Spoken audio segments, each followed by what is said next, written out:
Bismillahirrahmanirrahim. Assalamualaikum warahmatullahi wabarakatuh. Alhamdulillahi rabbil alamin wa afdalus salati wa atammu taslim ala sayyidina Muhammadin wa ala alihi wa sahbihi ajma'in. Allahumma salli wa sallim wa barik ala sayyidina Muhammadin wa ala alihi wa sahbihi ajma'in. Allahumma inna nas'aluka ilman nafi'an wa rizqan tayyiban wa amalan mutaqabbala. Allahumma inna na'udzubika min ilmin la yanfa' wa min qalbin la yakhsha' wa min nafsin la tashba' wa min da'watin la yustajabu laha. Alhamdulillahirabbil alamin. Teman-teman sekalian yang dirahmati Allah Subhanahu wa taala, pada malam hari ini kita dapat bertemu kembali di pertemuan yang ke-7 yang sebelumnya kita telah membahas yang berkaitan dengan pembatal-pembatal daripada sholat. Sekarang insyaallah kita akan membahas yang berkenaan dengan sholat Jumat dan sholat jamaah. Sholat Jumat dan sholat jamaah.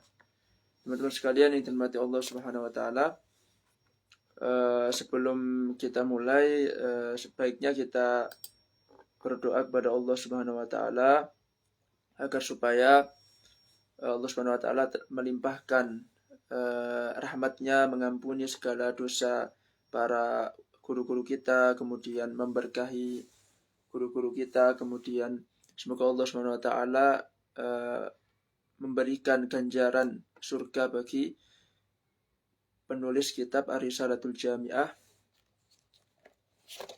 dan semoga juga Allah Subhanahu wa taala mengampuni dosa Sayyid Syarif Alim Al-Allam Al-Habib Ahmad bin Zain bin Alawi Al-Habashi selaku penulis Ar-Risalatul Jami'ah, juga beserta pensara-pensara daripada kitab Ar-Risalatul Jami'ah.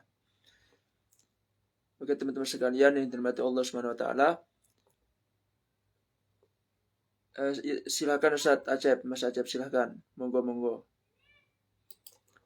Kita mulai, yaitu sholatul Jum'ah wal jamaah. Jadi sholat Jumat dan sholat jamaah. Wal Jum'atu fardu ainin. Wal Jum'atu fardu ainin. Jadi sholat Jumat ini hukumnya fardu ain ala kulli muslim, setiap orang muslim, dzakarin, laki-laki, hurrin, yaitu orang merdeka bukan budak, hadirin bila udhun syar'iyyin, orang yang tidak safar. Hadir ini maksudnya orang tidak safar yang menempati suatu tempat yang tidak dalam perjalanan jauh dan juga tidak ada halangan syar'i. Seperti apa? Seperti kal maradi wal matari, seperti halnya sakit atau turun hujan. Maka kalau ketika semua syaratnya terpenuhi, maka seseorang itu diwajibkan untuk sholat Jumat. Karena sholat Jumat ini hukumnya fardu ain. Bedanya apa fardu ain sama fardu kifayah? Kalau fardu ain itu diwajibkan di setiap orang. Tapi kalau fardu kifayah diwajibkan sebagian orang. Kalau ada sebagian orang yang melaksanakan bukan melaksanakan sholat Jumat, melaksanakan sesuatu yang hukumnya fardu kifayah, contohnya adalah sholat jenazah, maka sudah gugurlah semua orang karena sudah terwakili. Itu bedanya antara fardu kifayah dan fardu ain. Nah, di sini dalilnya apa? Sholat Jumat ini fardu ain. Dalilnya ada di dalam Al-Qur'an yang berbunyi qala ta'ala ya ayyuhalladzina amanu idza nudiya lis-salati min yaumil jumu'ati fas'au ila dzikrillahi wa dzarul bai'. Jadi wahai orang-orang yang beriman, ketika dipanggil untuk melaksanakan sholat Jumat, maka bersegeralah. Fas'au. Ini fas'au ini bersegeralah. Bersegeralah ini maksudnya apa? Maksudnya persiapan dulu, mandi, mempersiapkan yang lainnya, misalkan sunnah-sunnah di hari Jumat, potong kuku, potong rambut dan lain sebagainya, pakai wangian, fas'au. Maka bersegera di sini maksudnya adalah mempersiapkan diri. Bersegeralah dengan mempersiapkan diri. Beda halnya dengan wasari'u, sari'u. Kalau sari itu enggak perlu mempersiapkan diri langsung di dalam Al-Qur'an disebutkan wasari'u ila maghfiratin min rabbikum wa jannatin arduha samawati wal ardu uiddat lil muttaqin. Bersegeralah kalian kepada ampunan Allah Subhanahu wa taala Dan dengan ampunan tersebutlah Allah akan memasukkan seseorang itu ke dalam surganya. Jadi bedanya wasari'u sama is'au sama, artinya itu sama. Sari'u sama is'au itu bersegeralah, tetapi is'au itu bersegera dengan mempersiapkan diri. Tetapi sari'u tanpa mempersiapkan diri, langsung ketika melakukan suatu kesalahan, ketika melakukan suatu dosa, maka bersegera untuk bertaubat tanpa mikir, tanpa persiapan gitu. Tapi kalau fas'au itu berarti persiapan dulu gitu. Fas'au ila dzikrillah wa darul bai'.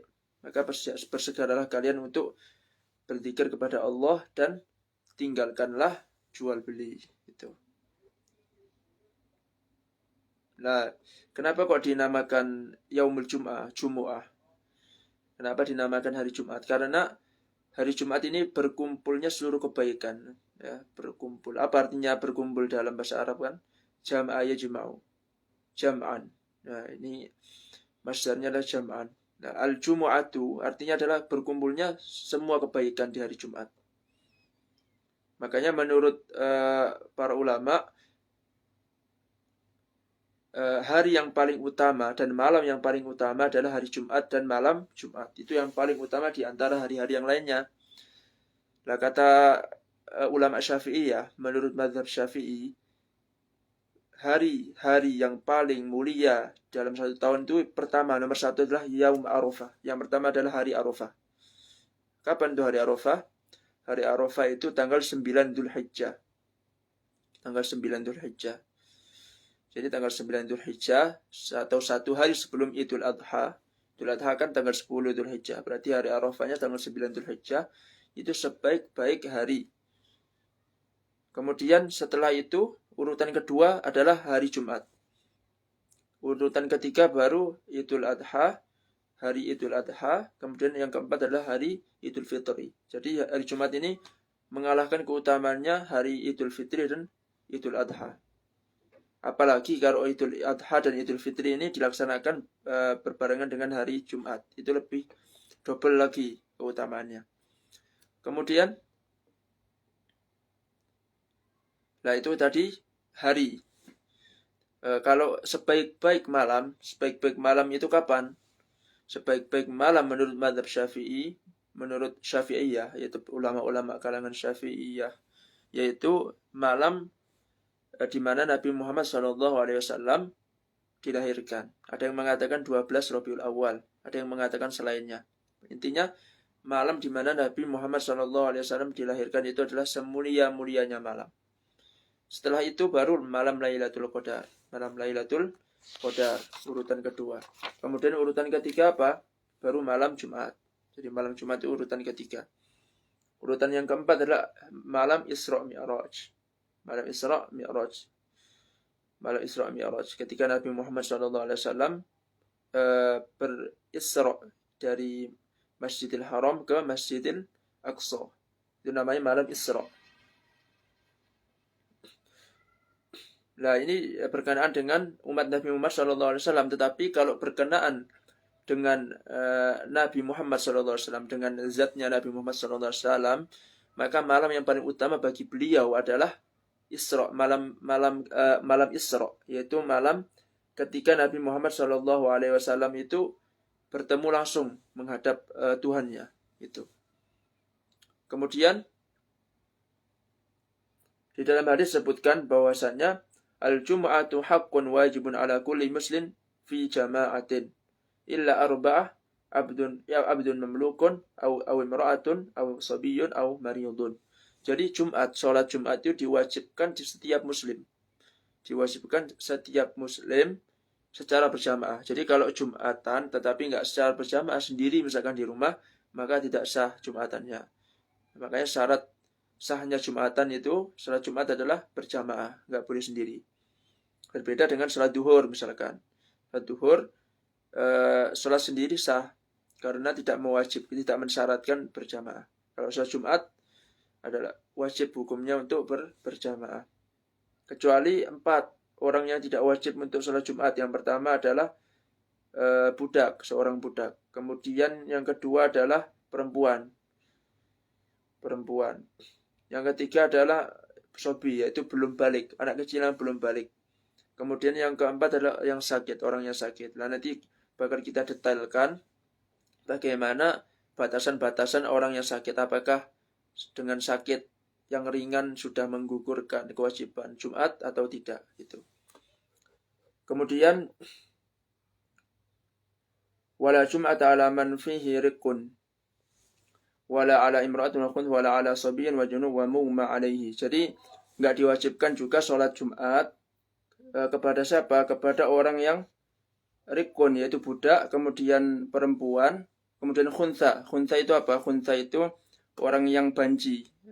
Jadi punya alat kelamin, bukan bencong ya, tetapi bukan yang bencong zaman sekarang. Kalau zaman sekarang kan perempuan tapi pakaiannya laki-laki, atau laki-laki tapi pakaiannya perempuan. Khuntha di sini maksudnya punya dua alat kelamin.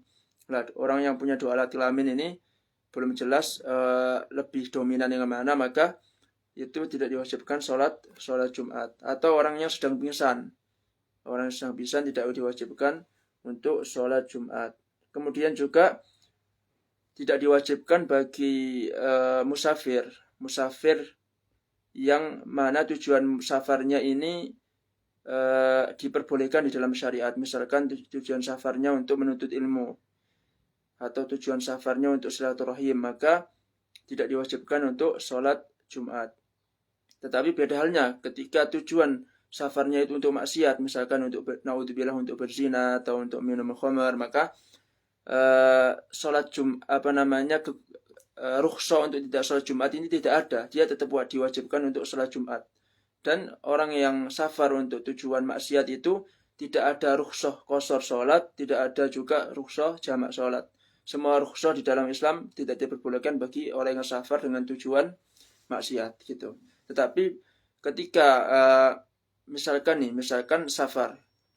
kita safar dengan tujuan yang baik, misalkan silaturahim dengan tujuan yang baik kan, lah di tengah perjalanan maksiat, lah itu tetap mendapatkan rukhsah qashar sholat, dan mendapatkan rukhsah tidak sholat tidak sholat Jumat, karena maksiatnya itu di perjalanan, bukan tujuannya untuk maksiat, gitu. Kemudian lah di sini ada ketentuan bahwasanya wa amma safaru man talzimuhu al-jum'ah ba'da fajri yaumiha fala yajuz illa fi halatain. Jadi menurut para ulama, safar di hari Jumat setelah fajar, maksudnya setelah subuh, itu tidak diperkenankan oleh para ulama. Kecuali ada dua perkara. Yang pertama, sekiranya ketika safar itu sempat untuk melaksanakan sholat Jumat, misalkan safar setelah fajar, sholat subuh, tetapi nanti di perjalanan masih kemungkinan besar bisa sholat Jumat, gitu. Kemudian keadaan yang kedua, dalam keadaan darurat, misalkan kalau nggak safar di habis subuh, dia ketinggalan rombongan, maka diperbolehkan. Tapi kalau selain itu, maka tidak diperkenankan safar setelah fajar, itu karena dikhawatirkan akan tidak sholat Jumat. Tetapi kalau safarnya sebelum fajar, misalkan malam Jumat dia safar, kemudian kok sampai Jumatan, karena perjalanan jauh sampai Jumatan, kemudian dia meninggalkan sholat Jumat, itu tidak apa-apa, diperbolehkan di dalam Islam, karena safarnya sebelum fajar di hari Jumat, gitu.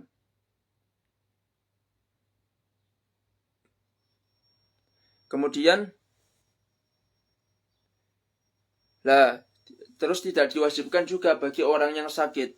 Bagi orang yang sakit itu tidak sholat Jumat. Tetapi di sini sakitnya itu sakit yang parah. Sekiranya ketika melaksanakan sholat Jumat itu dia tambah sakit, tambah parah, penyakitnya tambah parah. Tetapi kalau penyakitnya hanya sekedar batuk atau pilek, itu kan penyakit yang ringan. Nah, itu tidak diperkenankan untuk tidak sholat Jumat. Dia tetap wajib sholat Jumat. Maksudnya sakit di sini adalah sekiranya sakit itu membuat dia semakin sakit ketika sholat Jumat, maka diperbolehkan meninggalkan sholat Jumat, diganti dengan sholat duhur gitu, diganti dengan sholat duhur.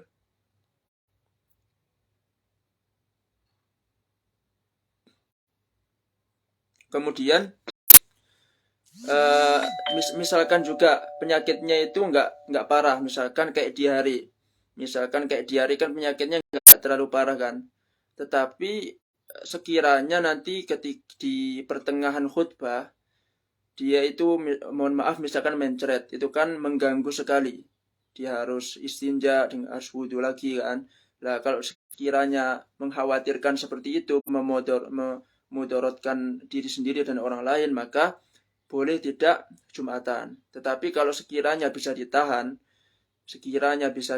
dengan diare itu, mungkin dia sekedar diare tetapi tidak mencret misalkan, maka tetap diwajibkan sholat Jumat. Karena itu termasuk penyakit yang ringan gitu. Kemudian termasuk uzur daripada gugurnya sholat Jumat adalah hujan. Hujan yang sangat deras misalkan kan sampai banjir.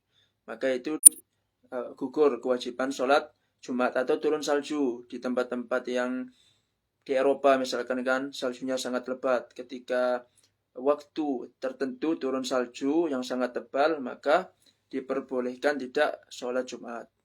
Kemudian dingin yang sangat yaitu ketika malam ataupun siang. Ketika malam ataupun siang itu sangat dingin, sekiranya dinginnya itu menyakitkan, dinginnya itu sampai menyakitkan tubuh kita, itu maka diperkenankan untuk tidak sholat Jumat. Tetapi kalau di tempat kita di Indonesia kan nggak ada musim dingin kan, maka tidak ada uzur untuk meninggalkan sholat Jumat.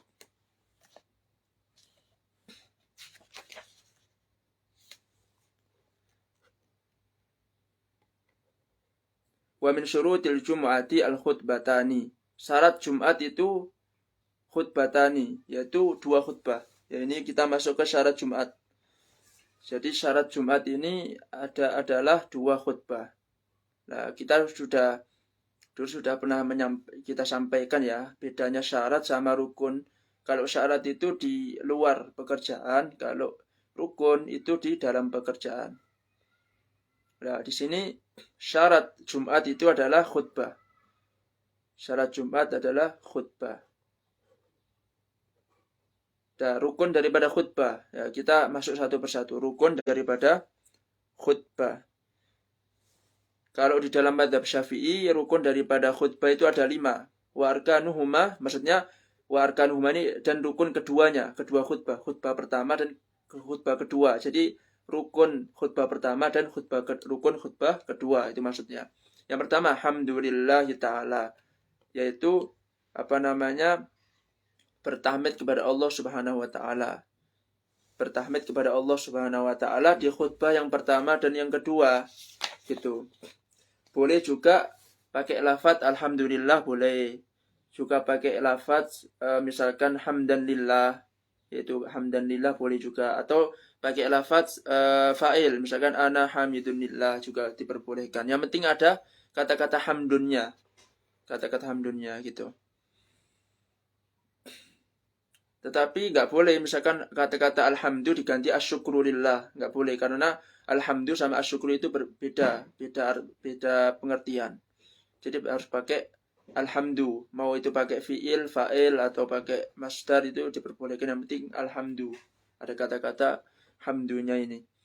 Kemudian rukun yang kedua dari 2 khutbah itu adalah as-salatu ala Nabi sallallahu alaihi wasallam. Bersalawat kepada Nabi Muhammad sallallahu alaihi wasallam di khutbah pertama dan khutbah kedua. Itu rukun khutbah yang kedua.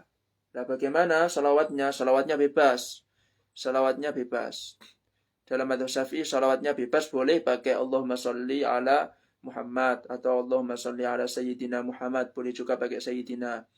Terus boleh juga wa sallallahu ala Sayyidina Muhammad, boleh juga, atau pakai usolli wa usallim wa barik ala Sayyidina Muhammad. Pakai nusolli juga boleh, nusolli wa sallim ala sayyidina Muhammad. Juga boleh pakai as-salatu ala nabi sallallahu alaihi wasallam. Banyak macamnya. Banyak macamnya. Tetapi dalam mazhab Hambali, salawat harus sesuai dengan bacaan salat. Bagaimana? Allahumma shalli ala Muhammad wa ala ali Muhammad. Seperti itu. Allahumma shalli ala Muhammad wa ala ali Muhammad kama shallaita ala Ibrahim wa ala ali Ibrahim wa barik ala Muhammad wa ala ali Muhammad kama barakta ala Ibrahim wa ala ali Ibrahim innaka Hamidum Majid. Itu menurut mazhab Hambali, harus sesuai dengan bacaan salat, dikiaskan dengan bacaan salat. Tetapi kalau mazhab Syafi'i mau pakai sesuai dengan bacaan salat boleh, selain dari bacaan salat yang penting ada kata-kata salawatnya diperbolehkan. Wal wasiyatu bit taqwa. Kemudian syarat selanjutnya, syarat yang rukun daripada khutbah yang ketiga adalah berwasiat. Wasiatnya seperti apa? Wasiat ini maksudnya wasiat takwa ya, wasiat takwa di khutbah pertama dan khutbah kedua. Itu harus ada wasiatnya. Wasiatnya itu takwa. Takwa itu apa sih? Takwa adalah imtitsalu awamirillahi ta'ala wa jitinabu nawahihi, yaitu melaksanakan perintah-perintah Allah Subhanahu wa taala dan menjauhi larangan-larangannya. Itu namanya takwa. Itu namanya takwa. Ya, intinya itu misalkan usikum wa iyaya bitaqwallah. Saya pesankan kepada saya pribadi dan kepada jamaah sekalian untuk selalu bertakwa kepada Allah Subhanahu wa taala. Nah, seperti itu. Intinya berwasiat kepada ketakwaan. Kemudian wa qira'atu ayatin minal Qur'an mufhimatin fi ihdahuma, dan membaca satu ayat daripada Al-Qur'an yang dapat difahami di salah satu darinya. Maksudnya salah satu darinya itu mau di khutbah pertama boleh, mau di khutbah kedua boleh, di salah satunya. Intinya di membaca Al-Qur'an di salah satunya.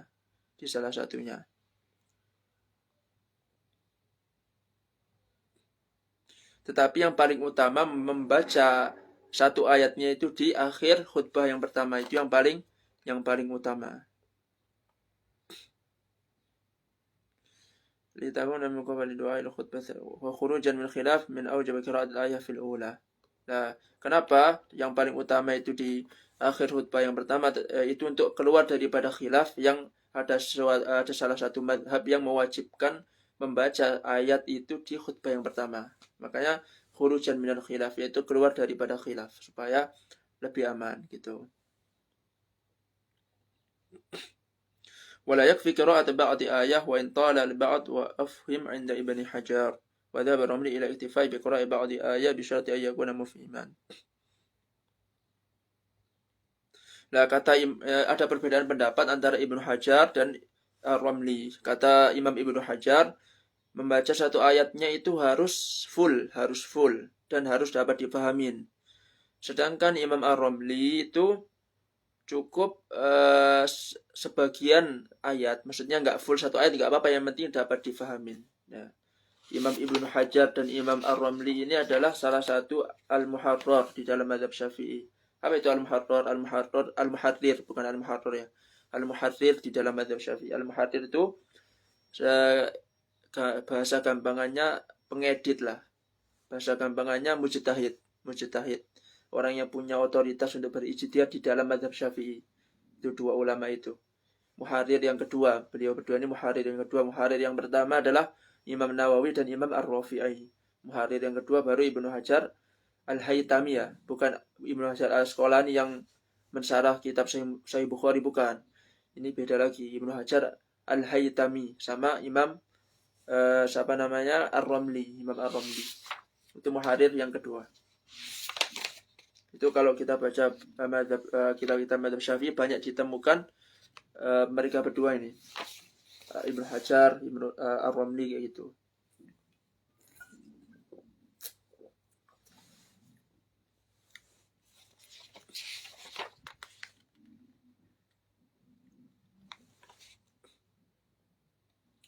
Kemudian wa du'a lil mu'minina fil akhirah. Berdoa untuk kaum muslimin di khutbah yang kedua, maksudnya fil akhirah ini di khutbah yang kedua itu mendoakan kaum muslimin. mendoakan kaum muslim ini boleh secara umum, boleh juga secara khusus gitu. Misalkan secara umum apa? Allahumma ufil lil muslimina wal muslimat misalkan. Atau secara apa namanya? Secara khusus misalkan mendoakan jamaahnya. Rahimakumullah gitu. Rahimakumullah kan semoga kalian dirahmati Allah Subhanahu wa taala. Terserah mau doa, yang penting itu mendoakan orang-orang yang beriman, baik yang masih hidup maupun yang sudah meninggal.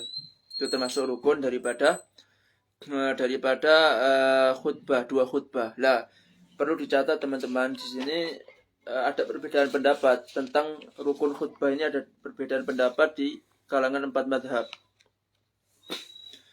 Kita sebutkan satu. Yang pertama ya, yang madhab yang paling pertama dulu. Menurut madhab Hanafiyah. Madhab Hanafiyah itu kalangan madhabnya Imam Abu Hanifah. Itu rukun dua khutbah itu cuma satu saja. Cuma satu. Yaitu apa? Zikir secara mutlak. Mutlakul zikir. Yaitu zikir apa aja. Yang mau itu tahmid, mau itu tahlil, atau lainnya. Yang penting zikir. Itu sudah termasuk rukun. Ini lebih simpel ya. Madhab Hanafi. Yang penting zikir. Itu sudah termasuk rukun daripada dua khutbah. Malikiyah pun demikian, cuma satu rukun. Tetapi Malikiyah ini pokoknya ada tahdzir dan tabsyir. Tahdzir ini memperingatkan manusia akan panasnya api neraka, memperingatkan manusia dari segala maksiat yang kita perbuat, jangan sampai kita bermaksiat, nanti akan ada balasannya di akhirat. Atau tabsyir, ada tabsyir itu kabar gembira. Ayo kita melaksanakan sholat, ayo kita berpuasa, nanti ganjarannya surga loh gitu. Itu namanya tabsyir, kabar gembira. Itu menurut Malikiyah itu madhabnya Imam Malik. Menurut Malikiyah adalah itu yang penting ada tahdzir dan tabsyirnya, rukun daripada khutbah Jumat. Kemudian kalau Syafi'iyah ada 5 tadi yang udah kita terangkan ya. Ada 5 tadi, yang ini 5 ini. Kemudian yang keempat adalah madhab Hanabilah. Madhab Hanabilah ini madhabnya Imam Ahmad bin Hanbal. Itu ada 4. 4 ini sama seperti Syafi'iyah, tetapi kecuali doa untuk kaum muslimin, untuk orang beriman ini enggak ada dalam madhab Hambali. Kemudian bedanya sama Syafi'i, salawatnya Syafi'i kan terserah mau pakai usolli wa usallim, mau pakai nusalli wa nusallim, mau pakai bentuk apapun dari salawat bisa. Tetapi menurut madhab Hambali, salawat itu harus sesuai dengan bacaan sholat, bacaan tasyahud. Setelah bacaan tasyahud kan kita bersalawat kan, itu harus sesuai dengan itu gitu. Nah, kita lanjut. Wa yajibu ay yakhtuba qa'iman mutatahhiran masturul aurati. Nah, diwajibkan, ini syarat sah 2 khutbah ya. Syarat sah 2 khutbah. Kalau yang tadi kan rukunnya, ini kan rukunnya, rukun 2 khutbah. Kalau yang ini syarat sah 2 khutbah. Ini bisa ditulis di atasnya sini, syarat sah 2 khutbah. Gitu. Yang pertama apa? Hendaklah khotib itu berdiri dalam keadaan suci, kemudian juga menutup aurat. Itu syarat sahnya. Jadi misalkan khotib nggak bisa berdiri, misalkan sedang terjadi patah tulang atau sedang punya penyakit lah, nggak bisa berdiri, maka diperbolehkan untuk duduk. Kok nggak bisa duduk lagi, maka diperbolehkan untuk muttaji, yaitu berbaring. Berbaringnya itu bukan terlentang tetapi menghadap ke kanan. Tetapi kalau udah keadaan khotib seperti itu, nggak bisa duduk ataupun berdiri, maka lebih baik digantikan oleh orang yang lain. Itu lebih afdol. Karena kalau berkhutbah dalam keadaan berbaring itu kan sangat memberatkan khotib. Seperti itu. Kemudian harus dalam keadaan suci. Jadi khotib itu harus dalam keadaan suci. Berbeda dengan makmum. Kalau makmum itu ketika mendengarkan khutbah nggak mensyaratkan, nggak diwajibkan untuk suci. Maksudnya nggak diwajibkan untuk berwudu gitu. Mau misalkan wudunya sebelum sholat Jumat boleh, tapi kan dikhawatirkan telat kan, gitu kan. Nah, kalau imam, khotib itu harus dalam keadaan suci, harus dari hadas besar dan hadas kecil, harus dalam keadaan wudu itu. Kemudian harus juga khotib ini menutup aurat. Tetapi kalau makmum nggak diwajibkan untuk menutup aurat ketika mendengarkan khutbah. Hanya imam saja. Ini kita bicara tentang fikih ya, bukan tentang adab. Kalau tentang adab, ya seorang makmum maupun imam ya nggak elok lah kalau misalkan nggak nutup aurat kan. Sama seperti ketika sholat, orang laki-laki auratnya dari pusar sampai lutut. Apakah yang ditutup cuman dari antara pusar dan lutut? Kalau menurut fikih tetap sah, tetapi menurut akhlak itu tidak diperkenankan karena tidak punya akhlak kepada Allah Subhanahu wa taala. Masa mau menghadap Allah dengan pakaian yang seperti itu kan? Kita aja mau menghadap orang besar, mau menghadap misalkan menteri, mau menghadap presiden saja pakai pakaian yang rapi. Masa mau menghadap Allah pakai pakaian yang seperti itu kan enggak elok gitu. Kemudian wa yajibu al-julusu bainahuma fawqa tuma'ninatis shalah wal muwalah. Jadi diwajib yang kedua syarat sahnya dua khutbah adalah duduk di antara dua khutbah itu. Duduk di antara dua khutbah. Kapan? Minimalnya adalah tumaknina. Tumaknina dalam sholat. Tumaknina dalam sholat itu minimalnya adalah kadar subhanallah. Ya sudah pernah kita terangkan. Misalkan dalam sholat itu yang wajib tumaknina itu ada 4 tempat kan. Rukuk, sujud, duduk di antara dua sujud, sama i'tidal. Itu kan harus tumaknina. Nah, selang waktu tumaknina itu minimal adalah perkataan subhanallah. Ya sekitar berapa detik lah itu? 3 detik ya.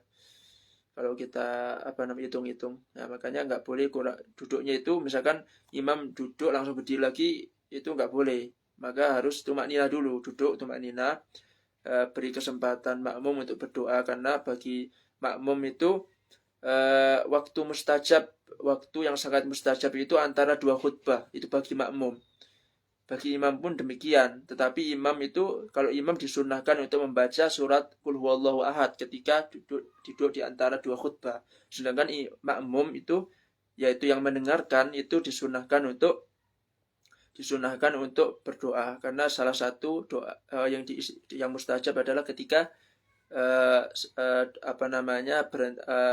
antara dua khutbah itu. Kemudian wal mualah harus berkesinambungan. Enggak boleh misalkan di dalam salat Jumat dulu baru khutbah, maka dua-duanya batal, enggak sah. Harus khutbah dulu baru salat Jumat. Itu menurut madhab Hanafi, Syafi'i dan Hambali. 3 madhab ini mensyaratkan mualah di dalam dua khutbah. Kecuali Maliki enggak mensyaratkan mualah gitu. Wassalatul jama'ati. Nah, kita masuk ke sholat jamaah sekarang. Sebelum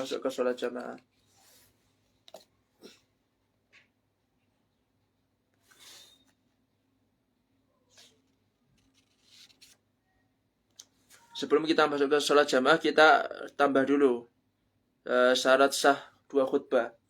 Jadi tambahan daripada syarat sah dua khutbah ini yang pertama, sebenarnya ada banyak ya, cuman yang disebutin di sini kan cuman ada berapa ini? Ada 2 doang kan? Sebenarnya ada banyak teman-teman. Jadi yang pertama harus pakai bahasa Arab. Dalam madzhab Syafi'i rukun khutbah itu harus pakai bahasa Arab. Nah, harus pakai bahasa Arab. Dalam madzhab Syafi'i harus pakai bahasa Arab kalau dia orang Arab. Tetapi kalau bukan orang Arab diperbolehkan untuk tidak memakai bahasa Arab. Itu dalam madzhab Syafi'i. Kalau madzhab Hanafi boleh membaca rukun khutbah selain bahasa Arab, walaupun dia orang Arab sekalipun, walaupun dia bisa bahasa Arab, diperbolehkan tidak memakai bahasa Arab.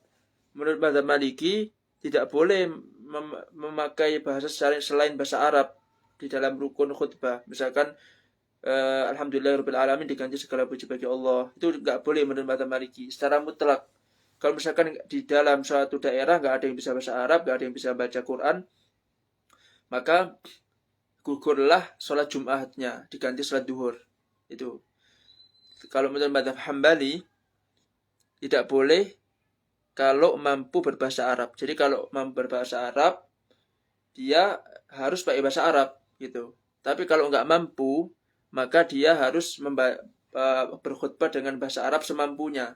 Semampunya, misalkan cuman mampu baca alhamdulillahirabbil alamin, dia udah baca alhamdulillahirabbil alamin. Selain itu boleh pakai bahasa selain bahasa Arab, itu semampunya menurut mazhab Hambali gitu. Kemudian yang kedua,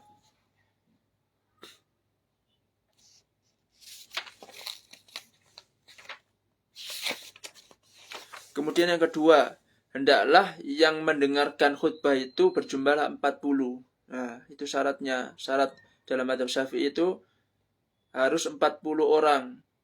Walaupun dengan imam, maksudnya 40 orang ini imam dengan yang mendengarkan khutbah juga, itu khotib dengan yang mendengarkan khutbah. Jadi misalkan 39 makmum atau yang mendengar khutbahnya, khotibnya 1, berarti kan 40. Minimal seperti itu, 40 orang. 40 orang ini juga dirinci. 40 orang ini pertama harus laki-laki. Harus laki-laki, harus muslim, kemudian harus balik akil, bukan orang gila, harus juga merdeka, bukan budak. Itu syaratnya 40 itu dalam mazhab Syafi'i. Kalau dalam mazhab Hanafi itu 3 orang, cukup 3 orang saja. Dalam mazhab Hanafi itu cukup 3 orang.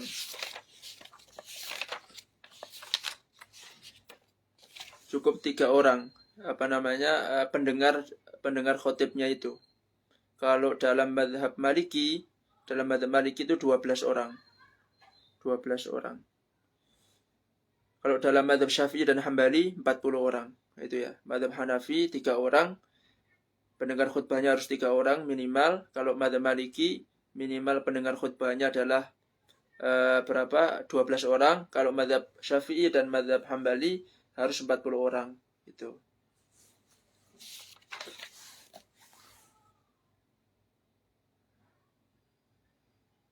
Kemudian syarat sah selanjutnya adalah harus khutbahnya itu harus udah masuk zuhur, udah masuk waktu zuhur. Itu syarat khutbahnya. Lah, waktu sholat Jumat ini ada perbedaan pendapat lagi di antara para ulama. Kalau mazhab Syafi'i dan mazhab Hanafi dan mazhab Syafi'i, masuknya waktu Jumat itu sama seperti sholat duhur. Masuk waktu sholat duhur kapan? Ketika zawalus syamsi, ketika matahari condong ke arah barat. Itu.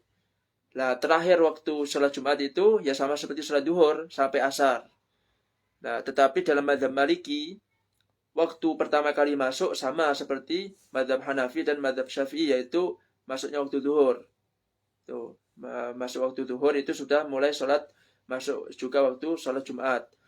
Terakhir ini yang beda daripada yang lainnya. Terakhir itu adalah mazhab Maliki itu waktu maghrib. Itu baru selesai waktu Jumat. Waktu maghrib itu baru selesai waktu sholat Jumat. Nah, misalkan nih Jumatannya setelah asar. Itu sah menurut mazhab Syafi'i. Menurut mazhab Maliki. Menurut mazhab Maliki. Nah, terus ada juga mazhab Hambali. Mazhab Hambali ini awal waktunya itu beda sama yang lainnya. Awal waktunya itu sama seperti waktu sholat sholat Idul Fitri, yaitu ketika matahari pagi-pagi, ketika matahari setinggi tombak itu pertama sudah masuk waktu Jumat, dan terakhir habis waktu Jumatan itu asar, yaitu ketika bayangan sama seperti bendanya gitu. Makanya ketika di Masjidil Haram itu ada 2 adzan. Adzan yang pertama di jam 11, adzan yang keduanya baru di jam 12 atau setengah 1 lah, sekitar itu. Karena apa? Karena jam 11 itu udah masuk waktu Jumatan. Nah, di jarak lama seperti itu karena mereka pakai mazhab Hambali kan. Mereka pakai mazhab Hambali, ya, walaupun adzan jam 11 pun itu sudah masuk waktu sholat Jumat itu. Kita masuk ke sholat. Nah, kemudian yang keempat, yang selanjutnya ayakuna khatib dzakaron. Harus laki-laki yang berkhutbah itu, nggak boleh perempuan. Harus laki-laki. Kemudian kita masuk ke sholatul jamaah. Sholatul jamaah yaitu sholat berjamaah. Wa sholatul janazah, sholat jenazah, udah masyhur lah. Fardu kifayah, hukumnya fardu kifayah. Nah, sholat jamaah dalam mazhab Syafi'i itu hukumnya fardu kifayah. Sedangkan mazhab Hambali, sholat jamaah, kita membahas sholat jamaah ya, bukan sholat di masjid. Sholat di masjid ada pembahasan sendiri. Kalau sholat jamaah ini mau sholat di rumah secara berjamaah juga dihitung jamaah juga walaupun sholat di rumah. Gitu. Nah, sholat jamaah menurut mazhab Hambali itu adalah wajib. Itu wajib sholat jamaah walaupun di rumah. Menurut mazhab Syafi'i fardu kifayah. Yang penting ada yang mewakili untuk sholat jamaah itu sudah gugur, itu sudah gugur. Nah, di sini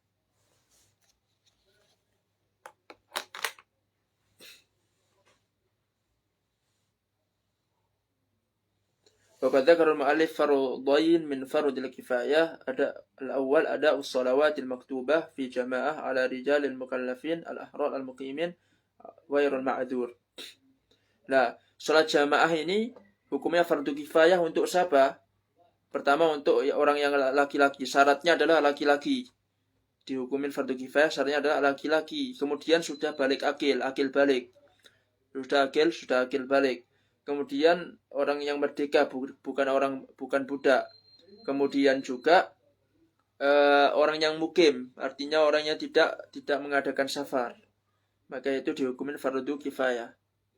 Dalilnya mana? Dalilnya adalah hadis Rasulullah sallallahu alaihi wasallam, "Ma min thalathin fi qaryatin wala badwin la tuqamu fihim as-shalah illa istahwada 'alaihim asy-syaitan, fa 'alaika bil jamaah fa innama ya'kulu adh-dhi'b al-qasiyah." Jadi Rasulullah pernah bersabda, tidak ada 3 orang di suatu desa atau suatu tempat yang tidak didirikan dalamnya sholat kecuali akan dikuasain oleh setan. Maka hendaklah kalian berjamaah karena serigala itu akan memakan mangsanya yang sendiri gitu. Itu menunjukkan bahwasanya sholat jamaah adalah hukumnya fardu kifayah. Nah, jamaah ini arti lughahnya, secara bahasanya adalah perkumpulan, suatu perkumpulan. Menurut istilah, jamaah ini artinya adalah irtibatu sholatil ma'mum bi sholatil imam. Jadi keterikatan sholatnya makmum dengan sholat imam. Itu namanya jamaah. Lah, fardu kifayah ini hukum sholat jamaahnya, tetapi hukum daripada sholat maktubah atau sholat fardunya itu ya tetap fardu ain, tetap wajib.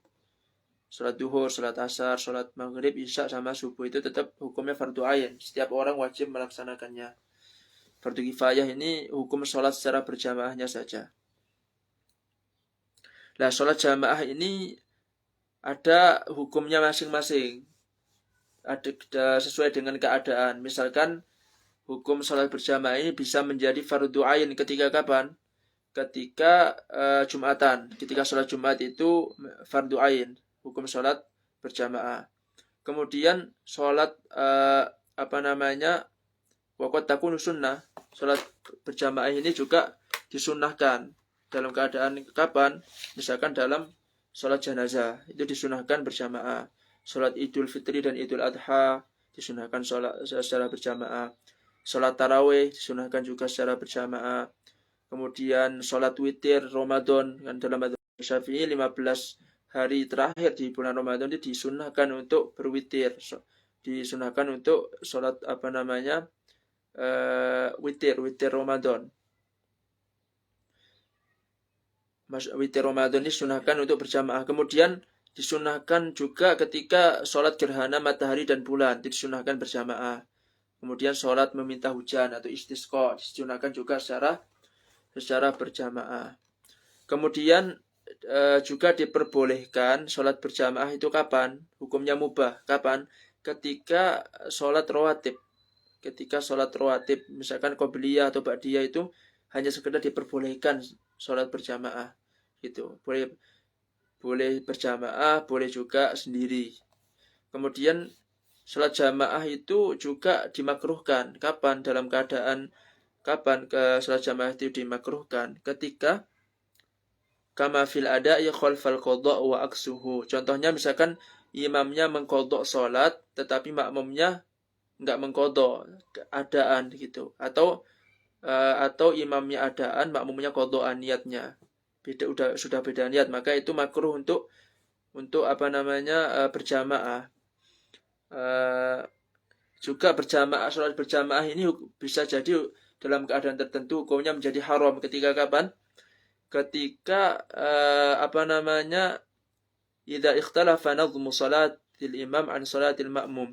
Ketika tata cara sholat imam itu berbeda dengan sholatnya makmum. Contohnya, imam sholat jenazah di waktu subuh ya, imam sholat jenazah, makmumnya sholat subuh, itu diharamkan berjamaah. Atau sebaliknya, imam sholat subuh, makmumnya sholat jenazah.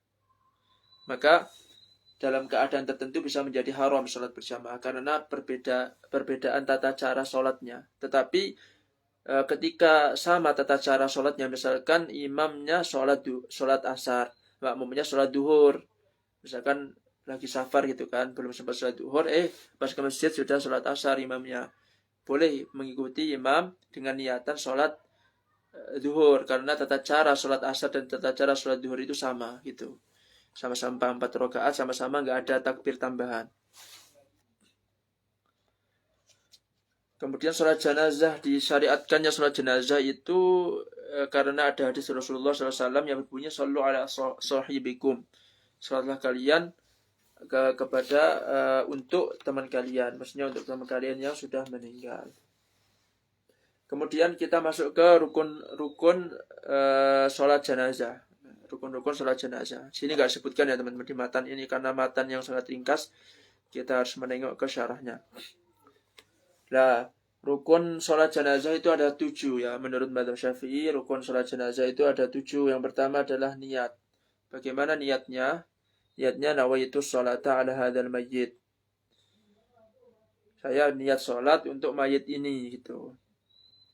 Atau nawaitu sholata ala man shalla alaihi al-imam.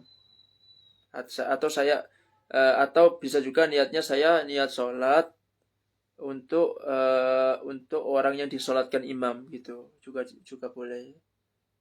Atau nawaitu as-sholata ala man hadara min amwatil muslimin. Saya niat sholat bagi orang-orang muslimin yang sudah meninggal, itu juga boleh. Fardhun au fardhu kifayah lillahi ta'ala. Itu. Nah, dalam mazhab Syafi'i niat itu harus bersamaan dengan takbiratul ihram. Ketika Allahu Akbar itu baru niat. Kalau nawaitu as-sholata ala hadzal mayyit, sebelum sholat itu bukan niat, itu namanya membantu ketika bersamaan dengan takbiratul ihram.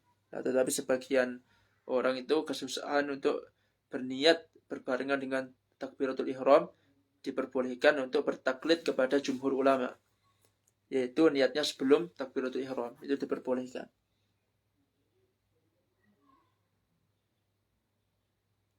Kemudian yang kedua, harus 4 takbir. Termasuk takbiratul ihram itu adalah termasuk dari 4 itu, jadi harus 4 takbir. Harus 4 takbir. Terus rukun yang ketiga adalah membaca surat Al-Fatihah setelah takbir yang pertama. Jadi setelah takbir yang pertama membaca surat Al-Fatihah itu hukumnya wajib, rukun.